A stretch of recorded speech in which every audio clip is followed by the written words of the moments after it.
At some point, you believed a higher salary would bring financial stability. More income meant more control. So now that you've reached it, why does it still feel fragile? Why does the pressure remain? In our last episode, we explored why income alone doesn't create wealth. This is the deeper layer. Because even intelligent, capable professionals still undermine their own financial progress, and they don't realize it. Not from ignorance, but from behavior under pressure. Smart people assume knowledge will protect them financially. They believe understanding markets equals control.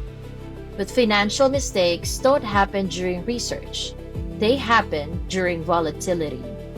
When prices fall quickly, your body reacts before your logic does. That reaction changes behavior.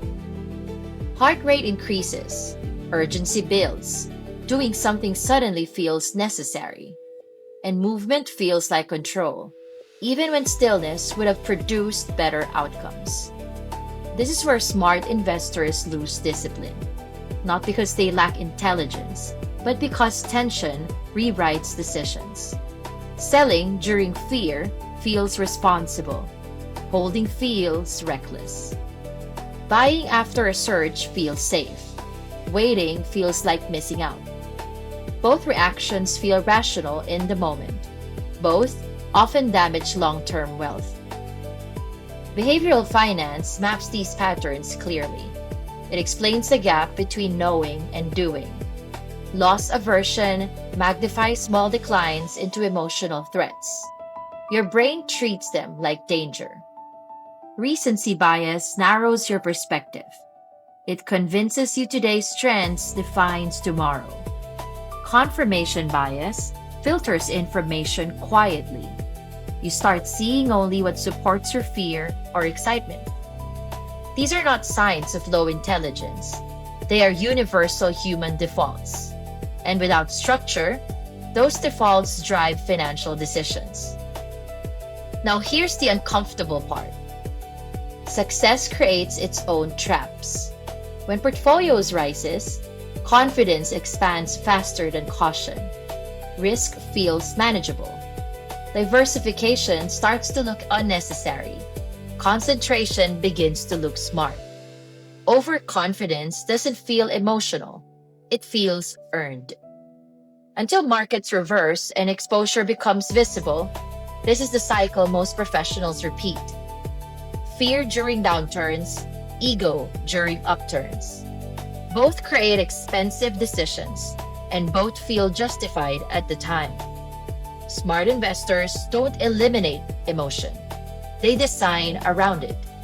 They create systems that operate when they don't feel calm.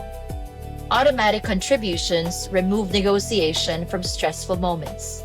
You invest without debating yourself. Written allocation rules prevent impulsive concentration.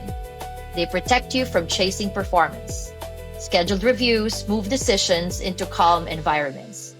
You stop making choices inside panic. This is how discipline becomes consistent, not intense, consistent. And consistency reduces self-inflicted damage over decades. Because fewer mistakes matter more than brilliant trades. The biggest threat to your returns is rarely the market itself.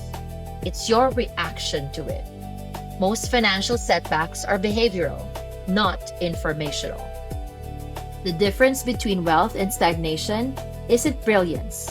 It's restraint applied repeatedly. Restraint chosen before volatility hits, not during it. And that restraint must be structural, not emotional.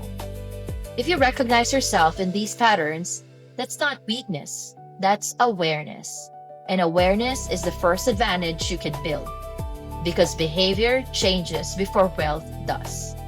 Most financial setbacks aren't about intelligence, they're about reaction. And reaction becomes expensive when income rises, but discipline doesn't.